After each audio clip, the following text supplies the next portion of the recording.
Welcome to the inauguration of CADD Centre Rohini, sir. Thank you very much.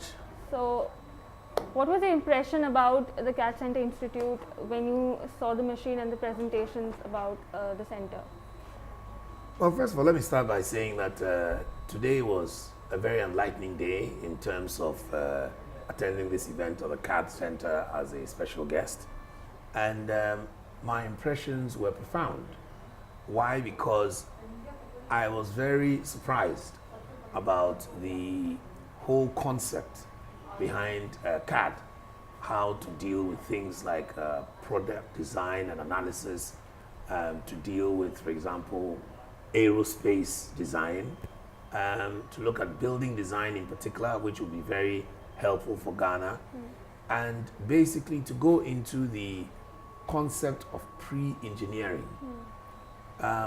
We have a very big problem in Ghana where we have very good scientists, but we are not particularly practical.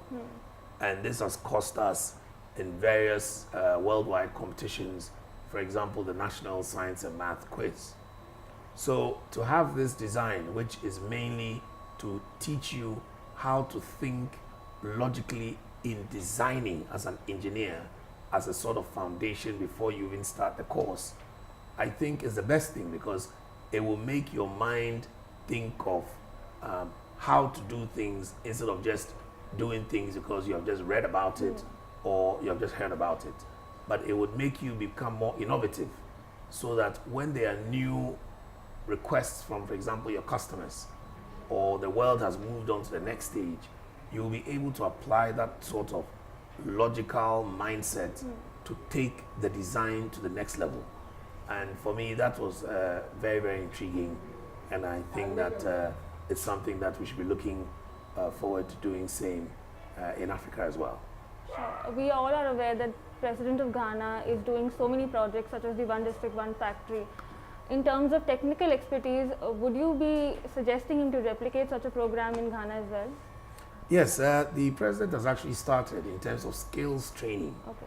And one of the things that he has really mentioned, the president of Ghana, Nana Akufo-Addo, is how to get people doing more math and science. Okay. And so the technical universities have been given an upliftment and upgraded into universities. There was also the executive director of the NVTI, that's the National Vocational Training Institute, who was here just last week to look at various ways of replicating some of the things that you have in India. You had a challenge where you also said, make India. But when you said make India, you realized that the Indian goods were substandard because India was not skilled in the level of designing and engineering. And so now you have gone to skill India to enable make India. So Ghana, as much as we also want to do manufacturing, one district, one factory, we want to do value added addition, as the president has said and wants to do. We also can see now that we don't need to just do vocational and technical training, but now we have to look at innovative, logical thinking design as the foundation, so that all those who will be involved in the technical training would have these sort of skills that will transform the landscape in terms of engineering and design in our country. We don't have much to do with aerospace and so on and so forth, but at least when it comes to building, for example, it's something that we really need. When it comes to engineering parts, like bolts and nuts, you may take it for granted, but I was very intrigued to see that you don't only have the engineering for the bolts and nuts, which we don't have in Ghana, but you also have this machine here that actually is a 3D printer that prints on all these sort of material. And I think that this is something that would really help, especially in our areas of architectural design and so on and so forth. So today has been a very intriguing and enlightening day. And I hope that we can incorporate this sort of training in our foundation courses for science. I was also surprised to realize that this thing is operating in about 26 countries. with 700 centers across the world. Yeah.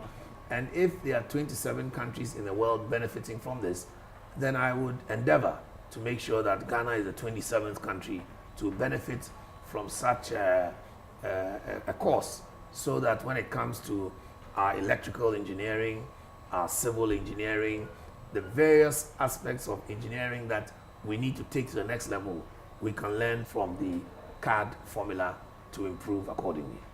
Thank you so much for your feedback, sir. Thank you so much. Thank you very much for your time.